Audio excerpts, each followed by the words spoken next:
டேய் நிக்கி, என்னடா ரொம்ப நாள் ஆளவே காணா? என் ஃப்ரெண்டோட கல்யாணத்துக்கு போயிருந்தேன். எத்தனை நாள் தான் ஃப்ரெண்டு கல்யாணத்துக்கே போயிட்டு இருப்ப? இல்ல ஒரு 3 ஃப்ரெண்ட்ஸோட கல்யாணம் இருந்தது. சரி. சோ அதனால நான் வந்து கொஞ்சம் லைட்டா பிஸியா இருந்தேன். அப்பதான் யோசிச்சுட்டு இருந்தேன், அவங்க எல்லாம் வந்துட்டு வீட்டுல இந்த பத்திரிகை எல்லாம் கொடுக்கும்போது அவங்களுக்கு எல்லாம் சீக்கிரம் கல்யாணம் ஆயிடுச்சு அப்படின்னு சொல்லிட்டு என் சைல்ட்ஹுட் ஃப்ரெண்ட்ஸ். ஆனா பார்த்தா இப்ப வந்துட்டு கல்யாணம் ஆயிடுச்சு. ஆனா நம்ம அந்த மாதிரி பண்ண முடியாது இல்லனா? ஏன்னா பண்ணலாம்டா, ஏன் பண்ண முடியாது? நீ கல்யாணம் பண்ணலாம், உனக்கு தகுதி இல்லையா என்ன? இல்லனே, இப்ப வந்து நம்மளுக்கு வந்து 25 வயசு தான் ஆகுது. சின்ன பையன், உங்க 3 பேரை விட ரொம்ப ரொம்ப சின்ன பையன் நான். சரி. இதெல்லாம் தாண்டி எனக்கு என்னன்னா வந்துட்டு ஃபேமிலி கமிட்மெண்ட்ஸ் இருக்கும். இப்போ நம்ம வந்து செட்டில் ஆகலாம் அப்படின்னா வந்து இவ்வளோலாம் சேர்த்து வச்சாதான் நம்மளுக்கு ஒரு அப்போ வந்து நம்ம இவனுக்காக பார்த்த அந்த பொண்ணு அந்த 500 கோடி தம்பி 600 700 கிட்டத்தட்ட இருக்கும், இப்படி ஒரு 1000 இருக்கும். அண்ணா யாருன்னு அந்த பொண்ணு இருக்கிறாங்க, அவசரப்படாத சரியா? அது வந்து இந்த ஷோ முடிக்கிறப்ப நான் அந்த சம்பந்தத்தை உனக்கு நான் முடிச்சு கொடுக்குறேன். எனக்காக இவ்வளவு அற்புதமா இத போய் பண்றேனே. இந்த மாதிரி ஒரு சைடு பிசினஸ் இருக்குன்னு நீ சொல்லவே இல்லையே. வேகன்சி வரியா? இல்ல, இதோட அதை நிறுத்திப்போ. இவளும் ரொம்ப பொங்குறான், நம்ம அதனால வந்து நேரா ஷோக்குள்ள போயிடலாம். சோ இன்னைக்கு வந்து இதே நம்ம டாபிக்கா பேசிடலாம். இப்போ கல்யாணம் செஞ்சுக்கிறவங்க எல்லாம் விருப்பத்தோட கல்யாணம் செஞ்சுக்கிறாங்களா அப்படிங்கறத டிஸ்கஸ் பண்ண போறோம். So welcome to the show. இது உங்க வருத்தப்படாத சங்கம். ஒரு யங் ஜெனரேஷனோட ரெப்ரசன்டேட்டிவா நான் என்ன சொல்ல விரும்புறேன் அப்படின்னா, அந்த காலத்துல தான் இந்த லவ் மேரேஜ்லாம் இது இப்பெல்லாம் வந்து ஜாஸ்தியா இருந்துச்சு. இப்போ வந்து லவ் எல்லாம் அக்செப்ட் பண்ணிக்க ஆரம்பிச்சிட்டாங்க. எதுவாக இருந்தாலும் ஓகே தாங்கிற மாதிரி நிறைய பேரண்ட்ஸ்லாம் வந்து கன்வின்ஸ் ஆகி வர ஆரம்பிச்சிட்டாங்க. அதனால எப்போ விட இப்போதான் கண்டிப்பா இந்த விருப்பத்தோட கல்யாணம் பண்ணிக்கிறது ரொம்ப அதிகமா நடக்குது. இல்ல இல்ல, as a young generation போது am I joke to youன்ற மாதிரி பொறச்சு பாக்குறான். இல்ல அந்த கருத்து ரொம்ப நல்லா இல்ல. அப்பப்ப இந்த மாதிரி நல்ல காமெடி எல்லாம் பண்ணுவாங்க சாரோ. என்னைய கேட்டா, அதாவது கல்யாணம் பண்ண எல்லார்ட்டையும் போய் இந்த கேள்வியை கேட்டோம்னு வச்சுக்கவேன், எல்லாருமே சொல்றது என்னன்னா, விருப்பத்தோடலாம் பண்ணலப்பா, அது ஒரு காலத்தின் கட்டாயம் அப்படின்ற மாதிரி சொல்லி. அது நீங்க கல்யாணத்துக்கு அப்புறம் கேட்டீங்கன்னா அப்படிதான் சொல்லுவாங்க. கல்யாணத்துக்கு முன்னாடி விருப்பம் இருக்கா இல்லையா கேட்கணும். சரி சரி, இதெல்லாம் நம்ம அடிச்சுக்கிட்டு டிஸ்கஸ் பண்ணாம வழக்கம் போல ஒரு அழகான ஒரு ஸ்வீட்டான ஆமா ஒரு ஸ்மார்ட்டான சீஃப் கெஸ்ட் இன்னைக்கு வராரு. சோ இன்னைக்கு நம்ம வருத்தப்படாத சங்கத்துக்கு யார் வர போறா அப்படின்னா, ரொம்ப ஸ்மார்ட் அண்ட் ஹேண்ட்சம் நக்குல், நடிகர் நக்குல் தான் இன்னைக்கு நம்ம சங்கத்துக்கு வர போறாரு. லெட்ஸ் வெல்கம் டு தி வருத்தப்படாத சங்கம். வணக்கம். வெல்கம் டு வருத்தப்படாத சங்கம். ரொம்ப நன்றி. Thank you so much. Welcome to Chennai. நீ மட்டும் தனியா விட்டு போறியா? சாரே போடுறோம், மொத்தமா சொல்ல பேசுவோம். So Nakul brother, welcome to வருத்தப்படாத சங்கம். அதாவது அது ஒரு மாற்றம் உள்ள நக்குல் எப்படின்னா, அது ஒரு கண்ணாடி மட்டும் தான் மாறி இருக்கே தவிர இல்ல அதே மாதிரி தான் இருக்கு. ஆக்சுவலி கொஞ்சம் யங்கா இருக்காருங்க.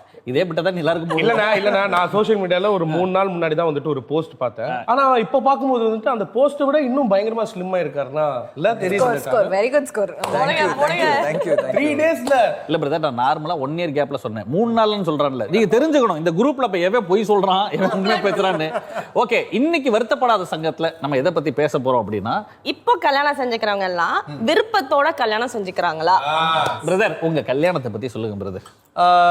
ஸ்ருதி நானும் வந்து கல்யாணத்துக்கு முன்னாடி கிட்டத்தட்ட ஒரு 5 years ஃப்ரெண்ட்ஸா தான் இருந்தோம். we were dating each other அப்படின்னு சொல்லலாம். டேட்டிங் ரிலேஷன்ஷிப்ல இருந்தோம்.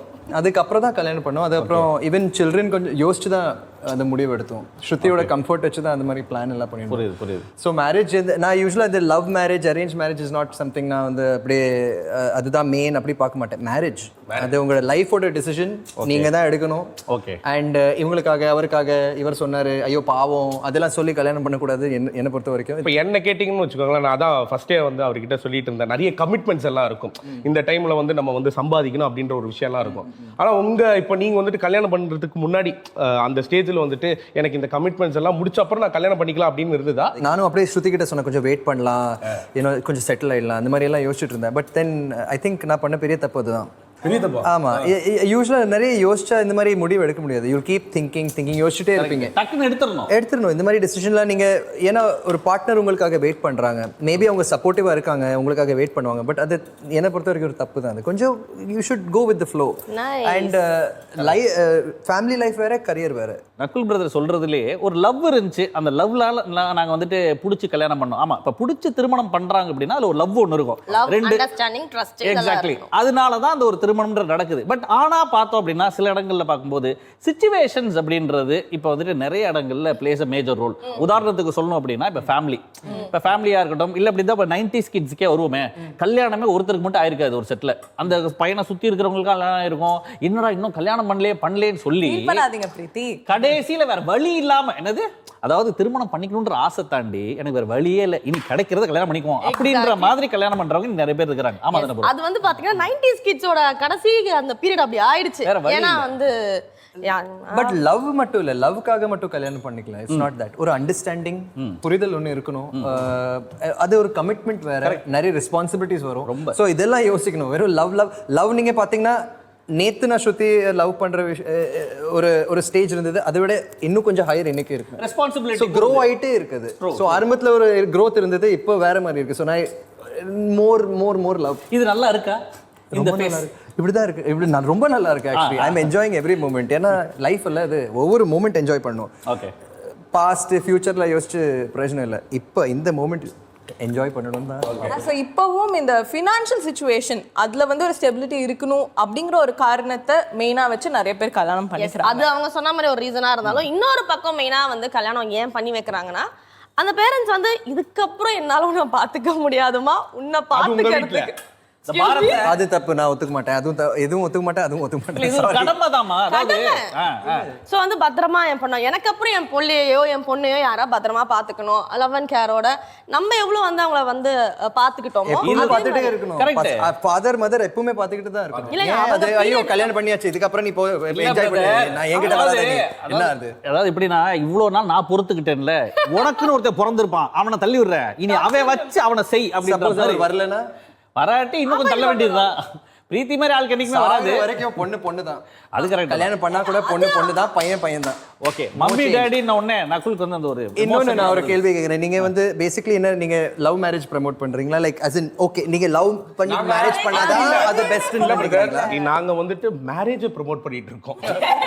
எங்களுக்கெல்லாம் கல்யாணம் நடக்கணும் அப்படின்றதுக்காக நாங்க வந்துட்டு பேசிட்டு இருக்கோம். அவங்களுக்கெல்லாம் கல்யாணம் ஆயிடுச்சு. இப்ப இவன் சொல்றான்ல, இதெல்லாம் பெனிஃபிட் காரன் தான். இல்ல இப்ப நீங்க ஸ்டார்ட் பண்ற வரைக்கும் எனக்கு எதுவும் புரிய மாட்டேங்குது. நீங்க ஒண்ணு சொல்லுங்க, அதுக்கு நான் சொல்றேன். நீ கரெக்டா சொல்லுவ பாரு. அதாவது வந்துட்டு, தம்பி நீங்க வாங்க எங்க வீட்ல வந்துட்டு இந்த மாதிரி வந்துட்டு நீங்க வந்தீங்க அப்படின்னா உங்களுக்கு நல்ல ஒரு பிசினஸ்லாம் செட் பண்ணி கொடுக்குறோம். நீங்க வீட்லயே இருந்தா போதும், அவ்வளவுதான். என் பொண்ணு பாத்துக்கிட்டா போதும். நீங்க கஷ்டப்படவே வேண்டாம். இல்ல அது சொல்றது நல்லது தானே.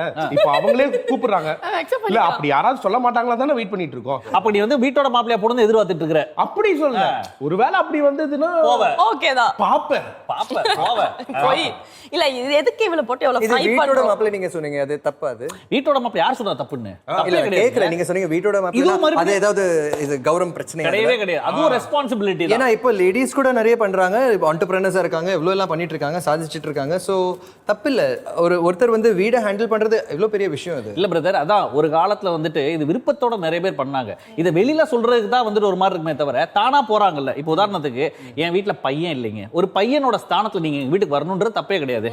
இப்ப ஒரு மாமியார் வந்துட்டு மருமகளை எப்படி கூப்பிடுறாங்க, என் பொண்ணா இந்த வீட்டுக்கு வாமான்ற மாதிரி தான் ஒரு பையனையும் கூப்பிடுறாங்க.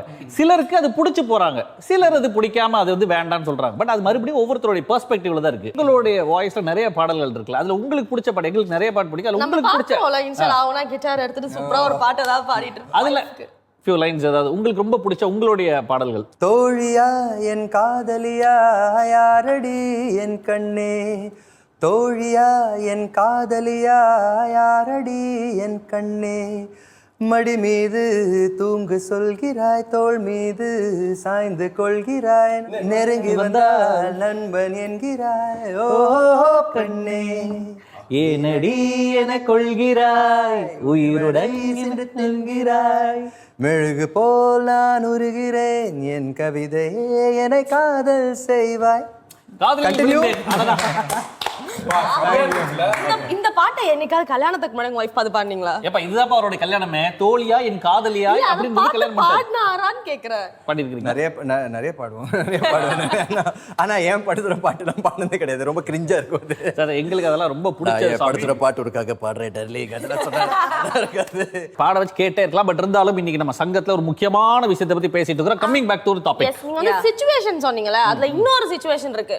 வீட்ல வந்து நமக்கு கூட பிறந்தவங்க யாராவது இருப்பாங்க, நமக்கு கீழே சரியா, தங்கச்சி தம்பி அவங்க வந்து லவ் பண்ணிட்டு இருப்பாங்க, இல்ல அவங்களுக்கு சீக்கிரம் கல்யாணம் பண்ற சிச்சுவேஷன் இருக்கும். சோ அந்த டைம்ல பெரியவங்க பார்த்தா நீ சீக்கிரம் பண்ணி தோல, அப்பதான் நான் பண்ண முடியும். ஒரு வேர்ட் வச்சிருப்பாங்க, உன் கேட் திறந்தாதான் என் கேட் ஓபன் ஆகும் அப்படின்னு. அந்த மாதிரி ஒரு சிச்சுவேஷனும் இருக்கு. கரெக்ட். பட் அந்த மாதிரி சிச்சுவேஷன்ல வந்து நம்ம அந்த எல்டர் பீப்புள் இருக்காங்க இல்லையா, என்ன மாதிரி இந்த எல்டர்ஸ் அவங்க வந்து ப்ரெஷர் பண்ணக்கூடாது. அவங்களுக்கு எப்போ வந்து அமையுமோ அது அப்பதான் அமையும். அவங்களுக்கு ஒருத்தவங்க அவங்க மீட் பண்ணணும், பார்க்கணும், பிடிக்கணும். ஒரு சிச்சுவேஷனுக்காக இவங்களுக்கு கல்யாணம் ஆகணும், அதுக்காக நம்ம கல்யாணம் பண்ணிக்கணுங்கிறதுக்காக என்ன இது என்ன டிஸ்கவுண்ட் ஆடி தள்ளுபடியா அந்த மாதிரி நம்ம கல்யாணம் இல்ல அது ஓகே தான். பட் ஆனாலும் இது வந்து ஃபேமிலியை பொறுத்த அளவுலான விஷயம். ஆனா அந்த பிரஷர் கண்டிப்பா இருக்கதான். கரெக்ட். ஏன்னா இப்ப சாருவோடைய ஃபேமிலி ஓகே சொல்லும்போது அதை வந்து அவங்க வந்து இது அக்னாலேஜ் பண்றாங்க. ஓகே ஃபைன், கரெக்டா அந்த பொண்ணு சொல்லுது, அப்ப வெயிட் பண்ணி அந்த பொண்ணு அதுக்கு முன்னாடி இந்த பொண்ணுக்கு முடிச்சிடலாம், தப்பு கிடையாது, என்ன சொல்ல போறாங்க. ஆனா அதுவே இன்னொரு சில வீட்டுல பேரண்ட்ஸே பிரஷர் பண்ண மாட்டாங்க. அந்த வீட்டுல இருக்கிற எல்டரா இருக்கிறவங்களே வந்து என்ன பண்ணுவாங்கன்னா ஒரு ஒன்னஸ் எடுப்பாங்க. சரி என் தங்கச்சி கல்யாணம்னா ஃபர்ஸ்ட் நான் பண்ணணும், சரி நான் பண்றேன், பண்ணிட்டு அதுக்கப்புறம் பண்ணலாம். எனக்கு ஒரு துணை இருந்தாங்க. ஏன்னா அம்மா அப்பா சில வீட்டுல இருக்க மாட்டாங்க, அவங்க தான் எல்டரா இருப்பாங்க. நான் மட்டும் டிசிஷன் எடுக்க முடியாது. எனக்குன்னு ஒய்ஃப்னு ஒருத்தவங்க வந்தாங்கன்னா ஒரு ஃபேமிலி எனக்கு ரன் பண்ற கரெக்டா இருக்கும், டிசிஷன் மேக்கிங்ல எனக்கு ஹெல்ப் பண்ணுவாங்கன்னு அப்படி பண்ணக்கூடியவங்களும் நிறைய பேர் இருக்காங்கல்ல. இன்னொன்னு என்னன்னா, இப்ப நீங்க இதெல்லாம் சொல்லும்போது ரிலேட்டிவ்ஸ் அப்படின்னு வரும்போது சின்ன வயசுல வந்து சொல்லியிருப்பாங்களே, ஏய் மாமா பொண்ணு தானே வந்துட்டு நீங்க வந்து கல்யாணம் பண்ணிக்கணும் அப்படின்ற ஒரு விஷயம்லாம் இருக்கும்ல. சோ அப்படி இருக்கும்போது அது நிறைய பார்க்கும்போது அதெல்லாம் ப்ராக்ரஸ் ஆயிருக்கு. சோ கல்யாணம் பண்ணிருக்காங்க, அது பிரஷரா மாறி இருக்கு. இப்ப அப்படி இருக்கா? இன்னுமா இருக்கு, இப்பவும் இருக்கு. சில ஊர்கள்லாம் வந்துட்டு இப்பவும் அந்த மாதிரி ஃபேமிலி சர்க்கிள் பார்க்கணும். ஃபர்ஸ்ட் சர்க்கிள், அவுட்டர் சர்க்கிள், இன்னொரு சர்க்கிள். அது வச்சு பாத்தீங்கன்னா கொஞ்சம் ஈஸி இல்ல. சோ ஃபர்ஸ்ட் டிசிஷன் வந்து அம்மா அப்பா பசங்க இவங்க டிசைட் பண்ணணும். அதுக்கப்புறம் நெக்ஸ்ட் இல்ல சில வீட்ல எல்லாம் வந்துட்டு இப்ப வந்து இந்த ஃபேமிலி தாண்டி அவங்களுக்கு வந்துட்டு அக்கா எல்லாம் இருந்தாங்கன்னா, அண்ணன்கள்லாம் இருந்தாங்கன்னா, இல்ல அண்ணனை கேட்டுதான் நான் வந்துட்டு முடிவு எடுக்கணும், இல்ல அக்காவை கேட்டுதான் நான் வந்துட்டு முடிவு எடுக்கணும் அப்படின்ற ஒரு சிச்சுவேஷன்ஸ் எல்லாம் இருக்கு. நான் என்ன சொல்றேன்னா, அது ஓகே, அது ஒரு ஜெனரேஷன், அது தப்பு, அவங்க தப்பு, இது இந்த திங்கிங் தப்பு எல்லாமே அது நான் சொல்லல. அது அந்த டைமுக்கு அது ஏத்த மாதிரி அது கரெக்டா இருந்தது. பட் இப்போ வந்து அந்த ஜெனரேஷன் சேஞ்ச் மாறுதுல, அது நீங்க தான் மாத்தணும். ஸோ பொறுப்பு உங்க கையில இருக்கு.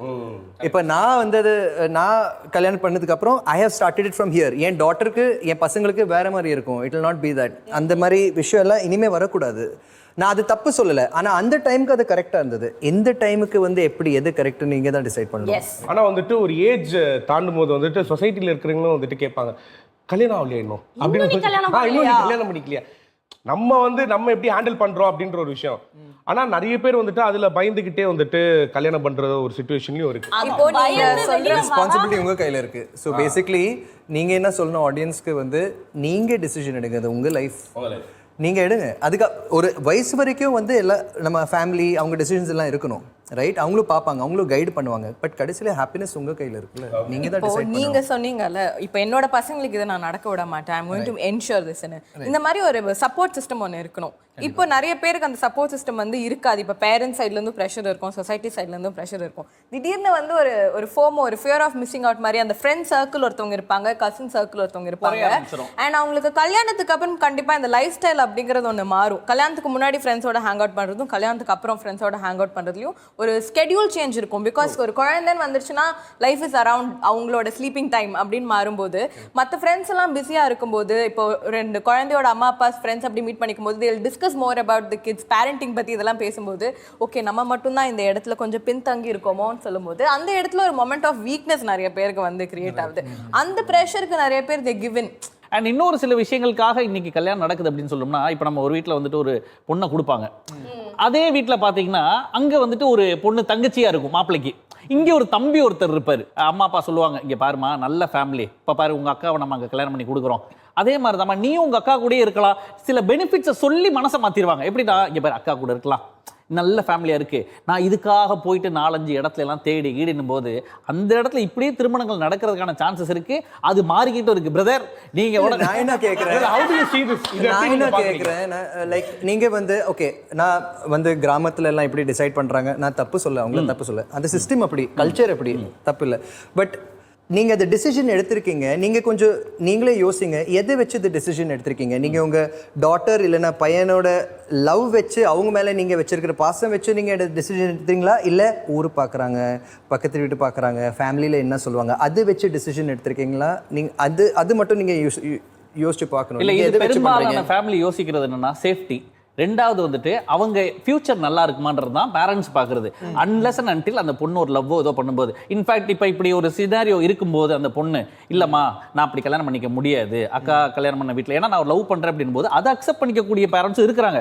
பட் அந்த ஒரு கேள்வி கேட்கும்போது அந்த பொண்ணு ஓகே ஃபைன் எனக்கும் சந்தோஷம் தான், எனக்கு அந்த பையனை பிடிச்சிருக்கு அப்படின்னும் போது இந்த மாதிரியான திருமணங்களும் நடக்குதுன்ற நான் இட்ஸ் லைக் ஃபர்ஸ்ட் நான் தான் வாழ போறேன், இந்த பொண்ணு கூட நான் தான் வாழ போறேன், எனக்கு தெரிஞ்சுக்கணும், நீங்க உங்களுக்கு பிடிச்சிருக்கு அவருக்கு பிடிச்சிருக்கு எனக்கு பிடிக்கணும்.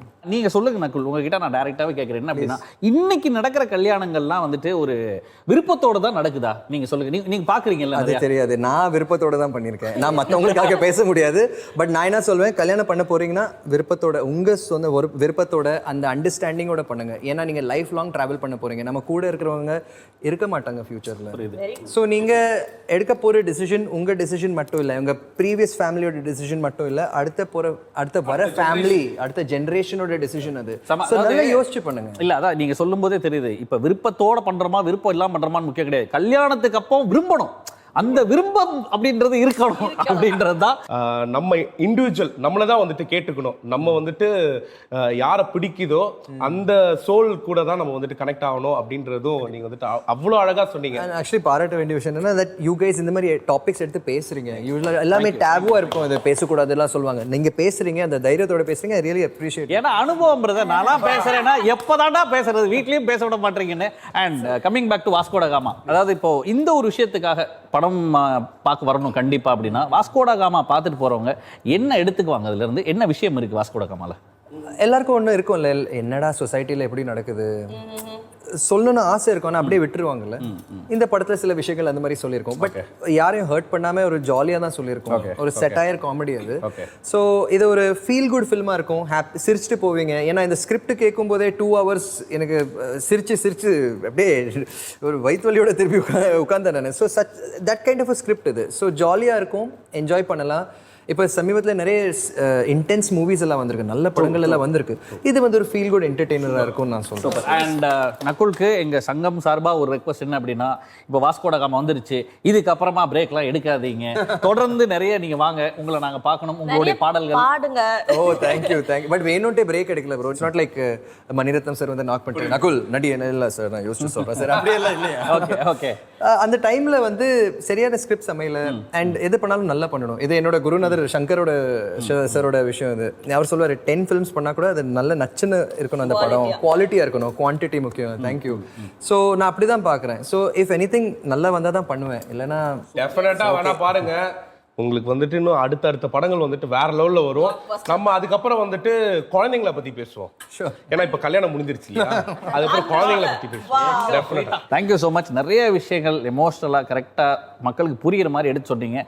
அண்ட் தேங்க்ஸ், எங்களுடைய சங்கத்துக்கு வந்து எங்க கூட இவ்வளோ விஷயங்கள் பேசுனதுக்கு ரொம்ப நன்றி. ரொம்ப தேங்க்ஸ், ரொம்ப தேங்க்ஸ். தேங்க்யூ. ஓகே, ஸோ வந்து இந்த செக்மெண்ட்டோட எண்டுக்கு வந்தாச்சு. ஸோ ஆக்டர் நக்குல் அவர்களை வந்து நடுவில் குறைச்சி நிறைய விஷயங்கள் பேசினாச்சு. சாரு இன்னும் சிரிக்கிறத நிறுத்தவே இல்லை.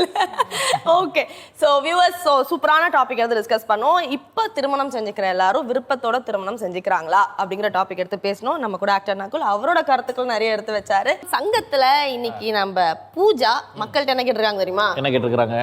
அமெரிக்காவை கண்டுபிடிச்சது யாரு? ஆஹா, இதை கண்டுபிடிச்சது யாரு? இந்த கேள்வியை நானும் பூஜா வந்தா வேற யாரு? ஏன்னா உங்களை தவிர இப்படி வேற யாருனாலும் கேட்க முடியாது. பயங்கர அறிவுபூர்வமா இருக்கு. இந்த கேள்விக்கு மக்கள் என்ன சொல்றாங்கன்னு பார்த்துடலாம். அமெரிக்காவை கண்டுபிடிச்சது யார்?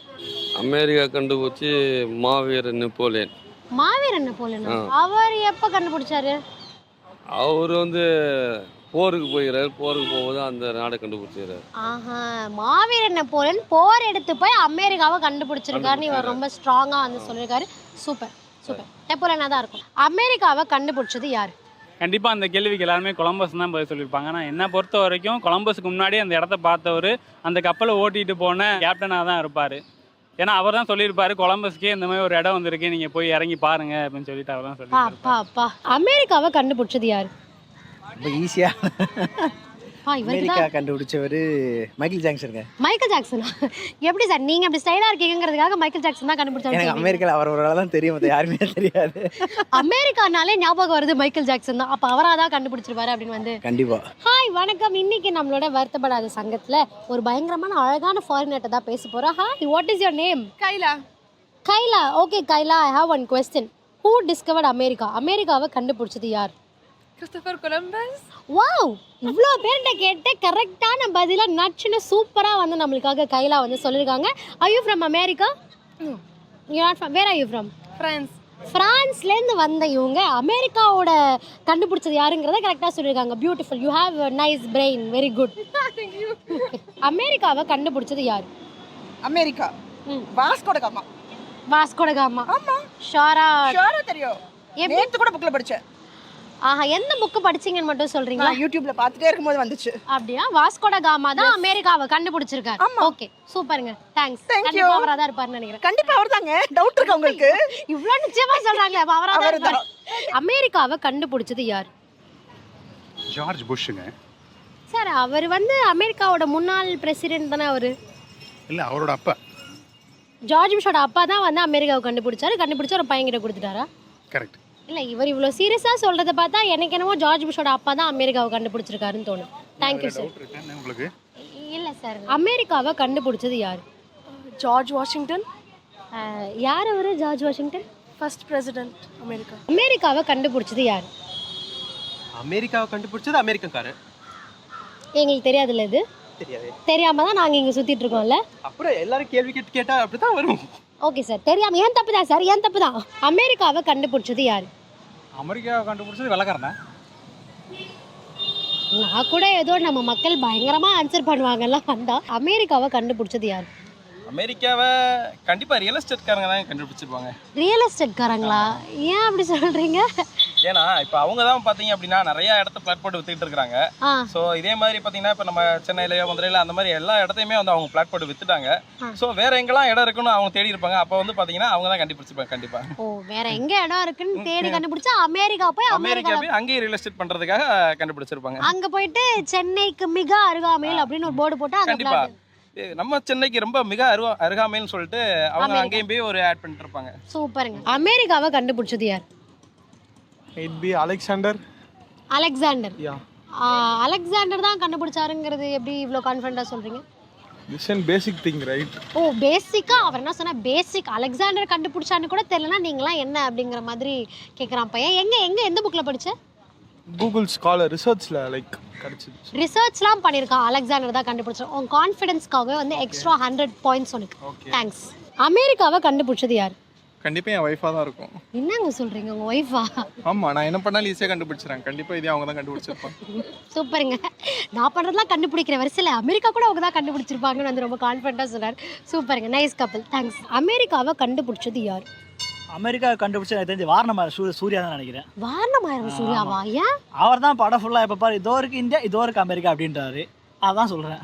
ஸோ தோருக்கு அமெரிக்கான்னு படம் ஃபுல்லாக வாரணமாயிரத்தில் வந்து அவர் சொன்னனால அவர் தான் கண்டுபிடிச்சிருப்பாரு அப்படின்னு வந்து பையன் ரொம்ப ஸ்ட்ராங்காக வந்து யோசிக்கிறான். அடடா, ஒவ்வொருத்தருடைய பதிலும் அப்படியே மெய் சிலிர்க்குது. மகாவீர் நெப்போலியன் எதுக்குடா சொன்னாங்க?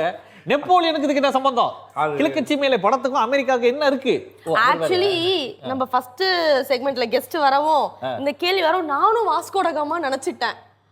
கொலம்பஸ் தானே கண்டுபிடிச்சாரு. இல்ல இந்த இடத்துல படிச்ச பிள்ளைனா சாருன்றது எல்லாத்துக்குமே தெரியும். கொலம்பஸ் தானா? நான் இது வரைக்கும் என்ன தெரியுமா நினைச்சிட்டு இருந்தேன், உண்மையா சொல்றேன். நான் வந்து ஸ்கூல் படிக்கிற வரைக்கும் ஜார்ஜ் புஷ் தான் வந்துட்டு அமெரிக்காவை கண்டுபிடிச்சது, அவர் தான் லீடர் அப்படின்னு நான் நினைச்சிட்டு இருந்தேன். அப்படியே நினைச்சிட்டே இரு, தப்பு கிடையாது.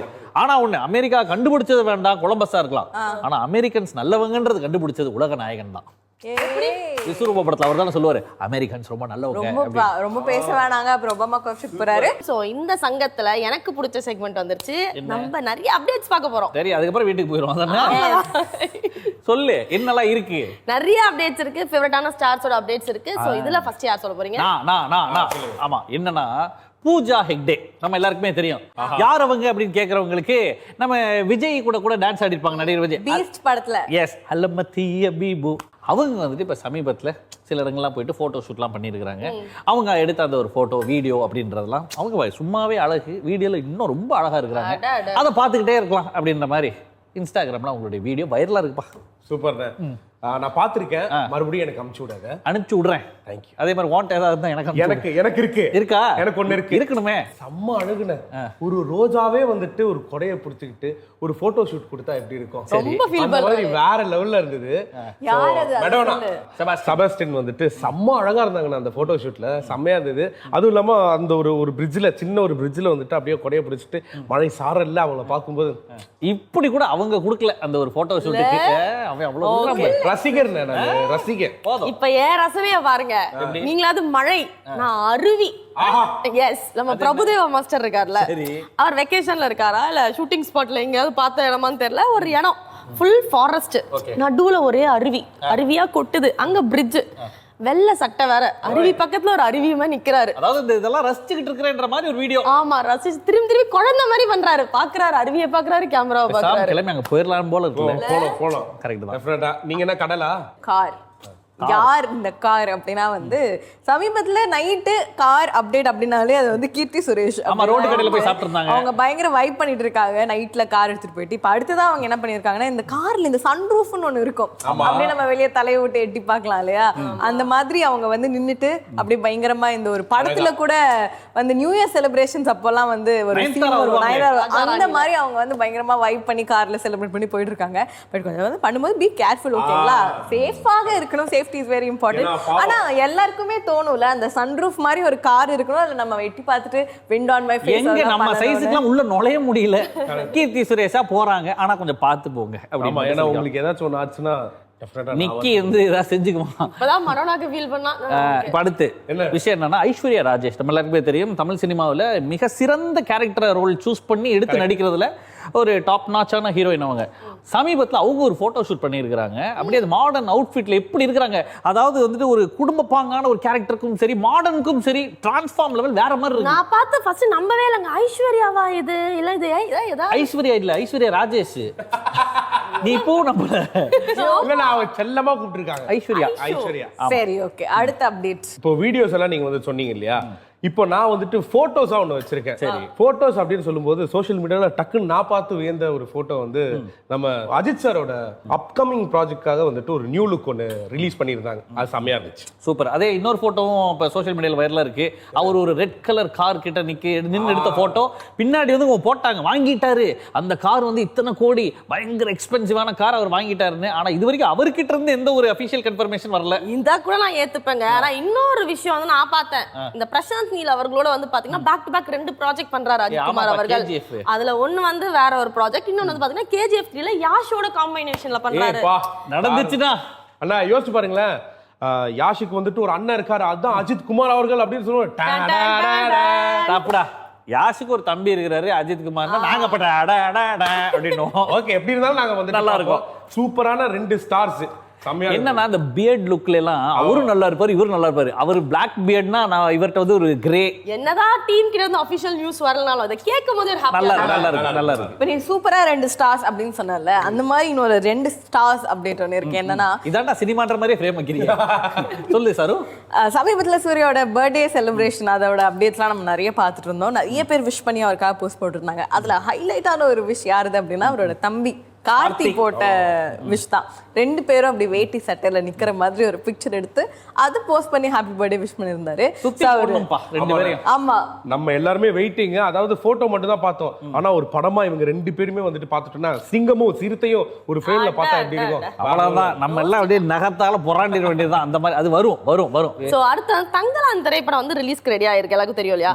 சோ இந்த படத்தோட டீம் எல்லாரும் சேர்ந்து ஒரு செல்ஃபி எடுத்திருக்காங்க. அந்த செல்ஃபியை யார் எடுத்திருக்காங்க? நம்ம ஜிவி பிரகாஷ் அவர்கள். சோ ஜிவி எடுக்க, சியா நிக்க, மாளவிகா, பார்வதின் எல்லாரும் சேர்ந்து ஒரு குரூப் எடுத்து அழகா போஸ்ட் பண்ணிருக்காங்க. நீ குரூப் அப்படின்னு எனக்கு ஞாபகத்துல வருது, சன் பிக்சர்ஸ் ராயன் படம் ரிலீஸ் ஆயிடுச்சு. இப்போ வந்து சக்சஸ்ஃபுல்லா போய்கிட்டு இருக்கு. இந்த தருணத்துல என்ன பண்ணிருக்காங்கன்னா, நம்ம தனுஷ் அவர்கள் கூட அந்த டீம் எல்லாம் சேர்ந்து நின்று எடுத்துக்கிட்ட ஒரு போட்டோ. பக்கத்துலயே வந்து துஷாரா இருக்கிறாங்க, அதுக்கப்புறமா காளிதாஸ் இருக்கிறாங்க, அப்புறம் இவங்க எல்லாம் சேர்ந்து எடுத்துக்கிட்ட அந்த போட்டோ அப்படின்றது சோஷியல் மீடியால பயங்கர வைரல். ஒரே ஃப்ரேம்ல நிறைய ஸ்டார்ஸ் எல்லாருமே அப்படின்ற மாதிரி படமும் சூப்பரா இருக்கான். இந்த வாரம் ராயன் வாரம் தான். இப்போ அடுத்ததா ஒரு டைரக்டர், ஒரு ஆக்டர், அவங்களோட அந்த ரோல்ஸை விட்டுட்டு ஒரு அப்பாவா கனெக்ட் ஆன ஒரு மொமெண்ட், அந்த பிக்சரை தான் நம்ம பார்க்க போறோம். ஆக்டர் சிவகார்த்திகேயன் அவர் நடிச்ச அயலான் படத்தோட டைரக்டர் ரவிக்குமார். இவங்க 2 பேரோட கிட்ஸ் வந்து ஒருத்தரை மீட் பண்ணி இன்டராக்ட் பண்ணி அவங்க எல்லாரும் சேர்ந்து ஒரு போட்டோ எடுத்துக்கிட்டாங்க. ஸோ இவர் பவன் அந்த குட்டி குழந்தைய எடுத்து ரவிக்குமாரோட டாக்டர் கிட்ட அப்படி காமிச்சு பேசி இன்டராக்ட் பண்ற மாதிரி ஒரு பிக்சர். அது சோஷியல் மீடியால நல்ல வைரலா போயிட்டு இருக்கு. கொஞ்ச நாளைக்கு முன்னாடி தான் அயலான் ஒரு ஃபேமிலி படம் அப்படின்னு சொன்னோம். இப்போ அதே டீம்ல இருக்கிறவங்க ஃபேமிலியா போட்டோ எடுக்கிறாங்க நினைக்கும் ரொம்ப சந்தோஷமா இருக்கு. சூப்பர், செமையா இருக்கு. இப்படி ஃபேமிலியா வந்துட்டு போயிட்டு இருக்கும்போது ஒருத்தங்க வந்து அதான் நான் ஃபர்ஸ்ட் சொன்ன மாதிரி 2 ரோஜா அப்படின்னு சொன்னல, ஒரு ரோஜாவை பத்தி நான் வந்து அந்த ரோசாவை சொல்லி ரோஜா பத்தி சொல்லணும்னா அவங்கதான் தமன்னா. சோ ஜெயிலர்ல வந்துட்டு காவாலையா அந்த பாட்டுக்கெல்லாம் வேற லெவல்ல வியந்து பார்த்தோம்ல, அதே மாதிரி இந்த போட்டோ பார்க்கும்போது ரோஜா பூவே வந்துட்டு ஒரு போஸ் கொடுத்தா எப்படி இருக்கு அந்த மாதிரி வேற லெவல் கியூட்டா ரொம்ப அழகா இருக்கு. ரெட் கலர் சாரி அந்த வால்ல அப்படி நின்னு அப்படி இந்த மாதிரி இருந்து பார்க்கும்ன்ற மாதிரி இருக்கிற போட்டோ ஷூட். யாரு ரெட் போட்டாலும் ரெட்டுங்க, ரெட் தான் ரெட்டுங்க அப்படின்ற மாதிரி தமன்னாவுக்கு இன்னும் ஆப்டா இருந்துச்சு. ஆனா இப்போ நான் சொல்ல போறவங்க போட்டிருக்க ட்ரெஸ் கலர் பர்பிள். நம்ம பிரியங்கா மோகன். ஐயோ எனக்கு ரொம்ப பிடிக்கும் உங்களை. தெரியுது. பிரியங்கா மோகன் எப்பவுமே வந்து ரொம்ப லைட் மேக்கப், சட்டில் மேக்கப் வந்து விரும்புறவங்க இல்லையா? சோ ரொம்ப கியூட்டா அழகா வந்து மினிமல் மேக்கப் போட்டு ஒரு போட்டோ ஷூட் பண்ணிருக்காங்க. பர்பிள் கலர் ஒயிட் பேக்ரவுண்ட்ல ரொம்ப வந்து ஏஞ்சல் மாதிரி அழகா இருக்காங்க. அதுக்கு வந்து பெண்களே நிறைய லைக் போறோம்னா பாருங்களேன். போடணும்ல, பொறாமப்பட முடியாதுல்ல. ஏஞ்சல் மாதிரிலாம் இல்ல, ஏஞ்சல் தான் அவ்வளவுதான் சொல்றேன். அப்படி சொல்றேன், உறக்க சொல்டா. இப்போ லாங்குவேஜ் அப்படிங்கிற ஒரு விஷயம் இருக்கு. சிலர் பேசுறது சிலருக்கு மட்டும்தான் புரியும். ஆனா இவங்களோட கையெழுத்து வந்துட்டு ஒருத்தருக்கு மட்டும்தான் புரியும். அது யாருன்னா இந்த டாக்டரோட கையெழுத்து. அதை வந்து கொண்டு போயிட்டு அந்த கடையில கொடுத்தா மெடிக்கல் ஷாப்ல அவருக்கு மட்டும் புரியும். நடுவில் நமக்கு பார்த்தா கோழிக்கு இருக்கல் அது மட்டும் தான் அதை பத்தி ஒரு ரீல் இருக்கு, நம்ம பார்த்தோம்.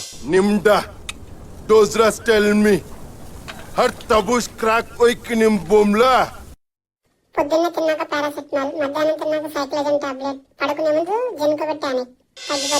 ஓகே, ஸோ எடுத்துட்டு வந்த அப்டேட்ஸ் எல்லாம் நாங்கள் வந்து வாரி வழங்கிட்டோம். இதை விட சூப்பரான ஒரு டாபிக் எடுத்து நீங்கள் நாங்கள் சங்கத்தை டிஸ்கஸ் பண்ணோம். இப்போ கல்யாணம் செஞ்சுக்கிறவங்க எல்லாம் விருப்பத்தோட கல்யாணம் செஞ்சுக்கிறாங்களா அப்படிங்கிற டாபிக் எடுத்து நிறைய பேசணும். அது மட்டும் இல்லாமல் சிறப்பு விருந்தினராக நம்மளோட ஆக்டர் நகுல் வந்து அவரோட கருத்துக்கள்லாம் சொன்னாரு. ஸோ இதோ நம்ம கிளம்ப நேரம் வந்துச்சு, கிளம்பிடலாமா? டெஃபினட்டா. ஸோ மீண்டும் அடுத்த வாரம் இதே நிகழ்ச்சியில் சூப்பரான டாபிக்கோட நாங்கள் வந்து உங்களை சந்திக்கிறோம். அதுவரை உங்களிடம் இருந்து விடை பெறுவது உங்களுடைய நிக்கி, சாரு, பிரீத்தி, சுரேஷ் மற்றும் பரத். இது உங்க வருத்தப்படாத சங்கம். பாய்.